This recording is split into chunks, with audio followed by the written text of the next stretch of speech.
It takes years for our skin to grow as we grow up, and it needs all the loving care of a loving mother to protect it from harm. And as they grow older, their skin continues to grow with them, protective and beautifying.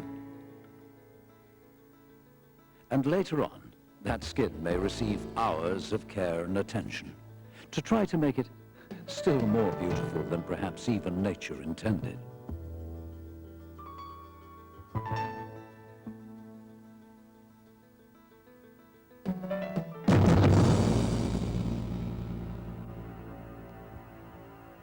Yes, years to grow that skin, but it can take a mere split second to destroy it.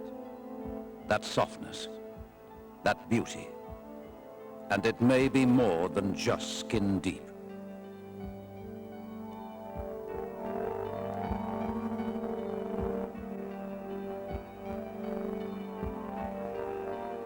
Tragedy need give no warning. Happens when least expected.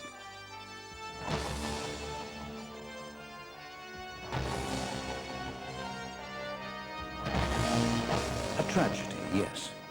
But now, with the amazing advances in plastic surgery and skin grafting, the teeth of that tragedy may be slowly drawn. There is hope.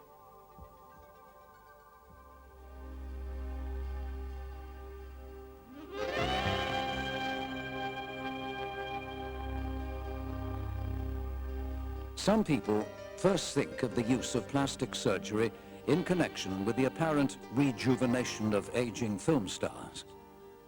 But in reality, such work is only a tiny proportion of what is done.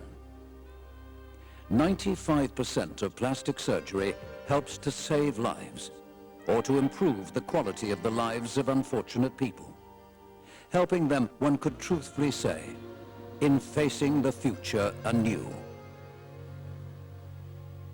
And yet, there is still much more to be learnt, researched, developed. There is a great road ahead, always aspiring for perfection. Raft, standing for Restoration of Appearance and Function Trust, is based at Mount Vernon Hospital in Northwood, west of London. The hospital is famous for its long and successful history of achievements in plastic surgery and the treatment of burns, and was the successor of the unit at Hill End Hospital, St Albans, which commenced operation at the outbreak of World War II. During that war and since, plastic surgery became well known for rebuilding the faces and hands of badly injured soldiers, sailors and airmen.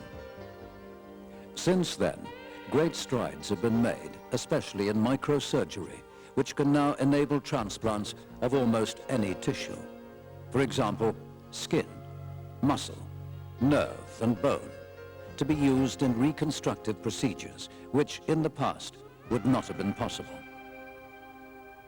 With this degree of reconstruction, many parts of the body, damaged by congenital defects, accidents or cancer, can sometimes be rebuilt almost to normal function and appearance. We're so happy that she'll now be able to lead a normal life. She looks great, she's lovely, it's a miracle. And there are so many cases where lives have been changed, and children or adults have become able to face the future happily instead of in misery. Who would believe that this little girl had received very severe burns when her nightdress caught fire? We feared for her life, and we had to rush her to hospital. But look at her now, it's wonderful. And that's just the tip of the iceberg. And yet, more, much more can be done. The Department of Research in Plastic Surgery knows it can do more. New techniques, new methods of treatment, new equipment, new drugs.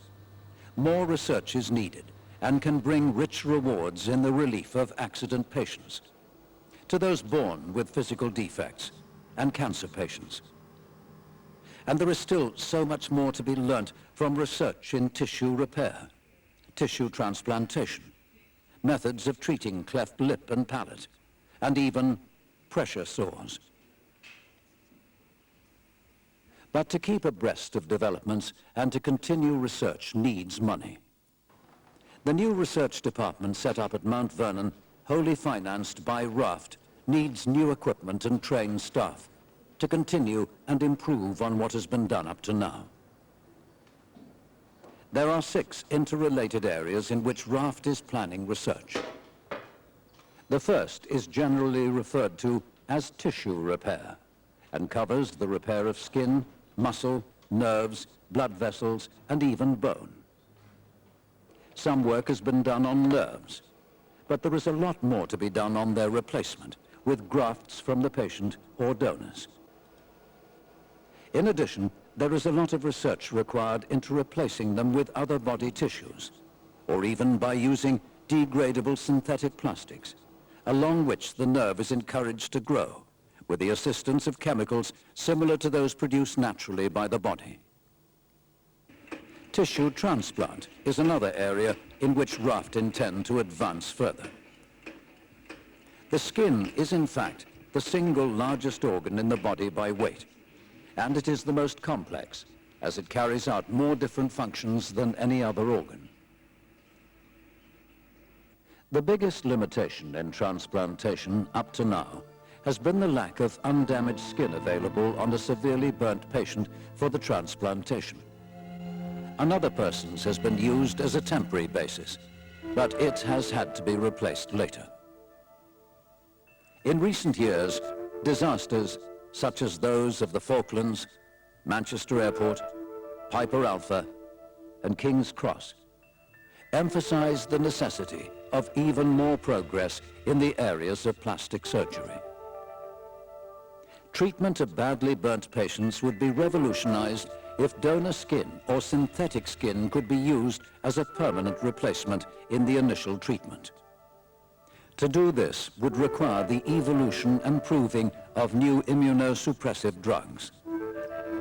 The joint pioneering work done in the departments of plastic surgery in Mount Vernon and Northwick Park hospitals encourages Raft to finance further work in this area. The next area into which Raft intends to research is in the long-term repair and physiopathology of burn trauma, including the effects of the inhalation of toxic fumes on the breathing, heart, and renal functions of the body. It appears, for example, that burn patients are short of certain amino acids, which are believed to be essential to the natural healing process. Raft wishes to support this research. This work will require the facilities of the existing burns unit at Mount Vernon to be expanded. Whilst work is already in progress on the evolution of natural and artificial materials to cover burns, it is forecast that there is at least 5 years' work still to be done. The treatment of cancer poses many problems, including the appropriate combination of radiotherapy, chemotherapy, and plastic surgery. There are unique opportunities for cooperative research to be carried out at Mount Vernon because of the co-location of the Marie Curie Cancer Research Wing, the Oncology and Radiotherapy Center, and the Gray Laboratory. The Mediscus low-loss airbed, one of the most significant advances in patient support for many years, was developed jointly at Mount Vernon and the Institute of Orthopedics. It is particularly advantageous in supporting patients who are seriously burnt or immobile. There is still plenty of scope for further development of the system. With an aging population living longer, more people will spend more time in bed or in a wheelchair. They are liable to develop bed sores or pressure sores, serious and painful conditions which today cost the National Health Service between £1 and £200 million a year. Raft would like to provide funds to carry out an extended program of research to find out more about how bed sores occur and how to prevent them. This will require a lot of research and development of equipment to measure the effects of pressure on tissue.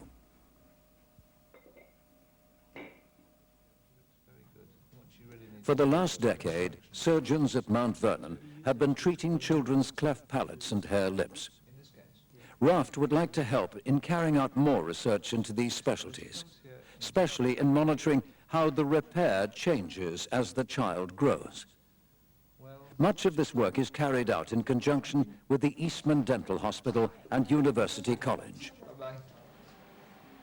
Now, all that is surely something to talk and think about. And it brings us to someone who's going to tell you something about the Raft appeal itself.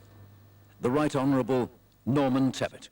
You know, it's odd to think of it, but very many patients, I'm one of them, although the scars only show when I'm in the bath, wouldn't have stood an earthly chance of receiving expert and effective treatment perhaps as little as 60 or 70 years ago. And it's only because of dedicated, and in many cases selfless research, that medical science has reached the heights that it's achieved today. But it's a truism that the more you know you don't know. There's always so much to learn. What impresses me so much about Raft is the depth and expanse of their research. They're looking to the future, sometimes long-term, sometimes the not-too-distant future, to improve the quality of treatment and to improve the lives of those who've met with misfortune from fire, accident or disease.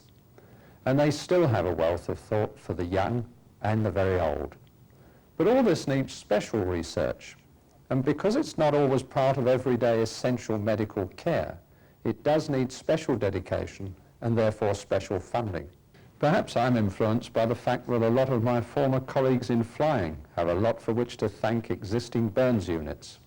And so more recently have some of those scarred in the fight against terrorism. But above all, because I do believe in the objectives, I fully back Raft. So I hope that you'll assist in the funding in whatever way you can. And I thank you very, very much.